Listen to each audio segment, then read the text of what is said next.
Srbija se ne odriče svojih generala, svojih pobjeda i svoje istine. Znaš je, evo i tu negdje završamo, rekao, u Srbiji je sve počelo, u Srbiji će se sve završiti i taj intervju sam radio ja i moji prijatelji kad je sa njim, dok je bio zatočen u onoj ambasadi u Londonu i kaže,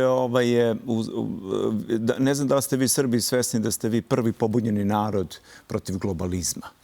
I zato će se tu i završiti. Ja kažem, nemoj, molim te, aj nek se završi negdje druge, nemoj opet kod nas. Dosta je, kaže, ne može, oni vam to nikada neće oprostiti. Tako da mi zapravo nismo ni svesni naših pobjeda, jer nas uče da smo mi gubitnici i da smo krivci i da smo stalno treba da sagnemo glavu, a ne kao vi dostojanstveno sedite večeras s podignutim glavama, dostojni, pravi, onakvi kakvi treba da budu svi u ovoj zemlji. I mislim da će i biti, da ih sve više ima i da će tako i biti. A za kraj nekako poruka koja mora da se čuje jasno. Srbija se ne odriče svojih generala, svojih pobjeda i svoje istine. Srbija ne pristaje da zauvek nosi žig večnog krivca, dok se nad njom sprovodi zamena teza i istorijskih inženjeringa.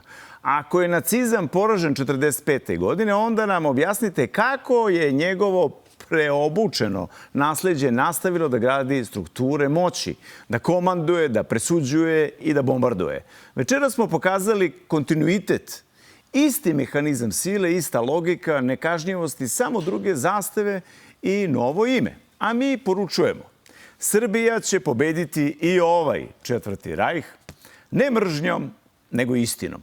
Pobedit će pamćenjem, znanjem, dostojanstvom i pravom da u svoje udžbenike vrati pravu istoriju, bez tuđih šablona, bez nametnute krivice. Jer ko ne da svoje mrtve, ne da svoje generale, ne da svoje pobjede, taj ne može biti poražen.